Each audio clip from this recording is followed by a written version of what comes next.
Assalamu alaikum and welcome to Shiba's English Studio. Today we are going to start future perfect continuous tense. Future perfect continuous tense अब किसकी बात करता है? First of all, the formula. The formula for the future perfect continuous tense is subject plus will or shall have plus been plus V4 plus since or for plus time.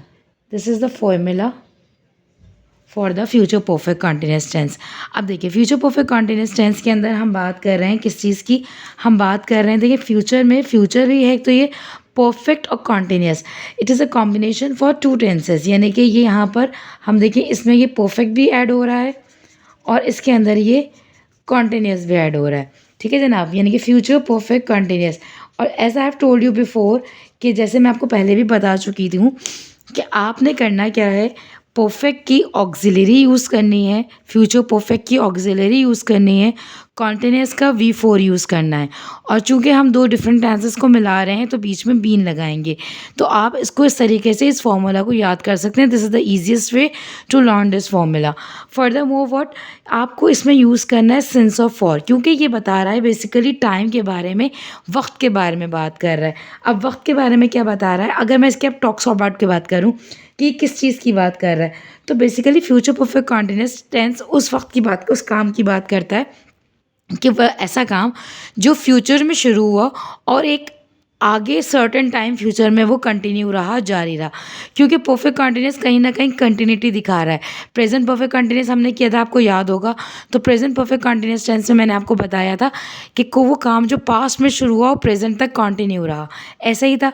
Past और perfect continuous हमने किया था, वो काम जो past के भी पास में शुरू हुआ और उसके पास में वो कंटिन्यू रहा। अब फ्यूचर परफेक्ट कॉन्टिन्यूस यानी कि फ्यूचर में कोई काम शुरू हुआ और उसके बाद वो काम जो है आगे कंटिन्यू रहा, एक सर्टेन टाइम तक वो चलता रहा और होता रहा।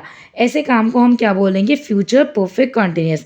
जैसे मैं आपको एग्जाम्पल दूँ, यहाँ पे अगर मैं कहूँ वो कल तक 2 दिन से सफ़र कर रहे होंगे, मैं लिख रही हूँ वो कल तक 2 दिन से सफ़र कर रहे होंगे। अब इसको आप ट्रांसलेट कैसे करेंगे? देखिए आप कल तक के लिए क्या लगाएंगे? By tomorrow, by tomorrow. अच्छा, कर रहे होंगे तो आप यहाँ पर वो कौन से, अगर एक होता तो आप नहीं लगाते, यहाँ मोर देन है तो आप क्या लगाएंगे? दे के साथ आप क्या यूज़ करेंगे? इसकी helping verb, they will have. फिर लगाएंगे आप बीन। अब सफ़र करने को क्या बोलते हैं? ट्रैवल बोलते हैं। और यहाँ V4 लगाना है तो आप क्या लगाएंगे? ट्रैवलिंग। अब देखिए टाइम की बात आ गई। अब 2 दिन से 2 दिन की बात कर रहे हैं तो 2 दिन के लिए आपको स्पेसिफाइड टाइम नहीं है, फिगर ऑफ टाइम है, क्योंकि मैं आपको सिंस और फॉर का यूज़ भी बता चुकी हूँ। सिंस बात करता है फिक्स टाइम की, जबकि फॉर बात करता है फिगर ऑफ टाइम की।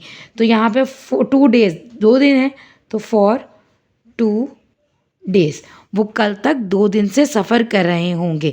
Bye tomorrow they will have been travelling for 2 days. अगर एक इसकी और मिसाल दूँ मैं आपको, टीचर आधे घंटे से लेक्चर दे रहा होगा, टीचर आधे घंटे से लेक्चर दे रहा होगा, उस्ताद आधे घंटे से लेक्चर दे रहा होगा। अब इसको आप कैसे ट्रांसलेट करेंगे? It is very simple. Subject इसके अंदर कौन है? The teacher. अब इसके फ़ौरन बाद आपने क्या लगा देना है? Auxiliary, will have been. अब विल हैव बीन के बाद आपने क्या लगाना है? इसका वर्ब लगाना है। वो क्या कर रहा है? गिव लेक्चर है तो यहाँ पे क्या हो जाएगा? गिविंग द, क्योंकि V4 यूज़ कर रहे हैं हम, द लेक्चर। अब यहाँ पे देखिए आधा घंटा, अब मुझे उससे कोई एक सर्टेन टाइम नहीं दिया है, मतलब एक फ़िक्स टाइम नहीं दिया है, आधा घंटा कहा है तो यहाँ पे मैं क्या लगाऊंगी?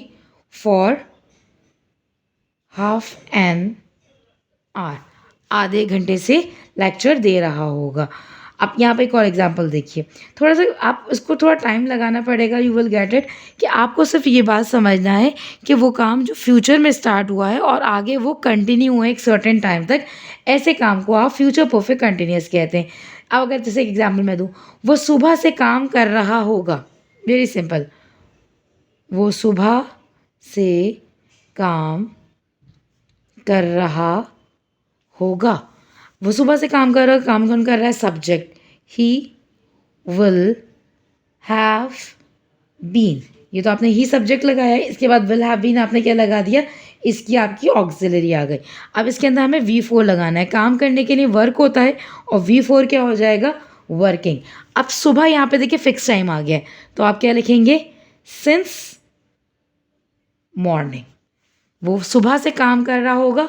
ही will have been working since morning. Hopefully यहाँ तक आपको बात समझ में मेरी आ रही होगी। अब एक और एग्जांपल मैं आपको देती हूँ। मैं 2 घंटे से पढ़ रहा हूँगा। मैं 2 घंटे से पढ़ रहा हूँगा, यानी ये 2 घंटे से वो काम फ्यूचर के अंदर स्टार्ट होगा और फिर आगे तक उसको कंटिन्यू लगा रहेगा। काम कौन कर रहा है? मैं। तो मैं को क्या बोलेंगे हम? आई। इसके साथ हम लगाएंगे auxiliary. I will have been, ये मेरी ऑक्सिलरी लग गई। अब यहाँ पे क्योंकि मैं पढ़ रहा हूँ और पढ़ने को स्टडी कहते हैं और V4 क्या कहता है? ING लगाइए, तो I will have been studying. अब 2 घंटे कह रहा है, अगर यहाँ पे मैं 2 बजे कहती, चलिए 2 घंटे नहीं, हम इसको 2 बजे से कहते, मैं 2 बजे से पढ़ रहा हूँगा। I will have been studying since 2 o'clock, क्योंकि अब यहाँ पे मेरे पास एक फ़िक्स टाइम आ गया, तो मैंने यहाँ क्या यूज़ कर दिया? सिंस यूज़ करा है। देखिए, जब आपके पास एक फ़िक्स टाइम मौजूद है तो आपने सिंस लगाना है, और जब आपके पास फिगर ऑफ टाइम है तो आपने फॉर लगाना है।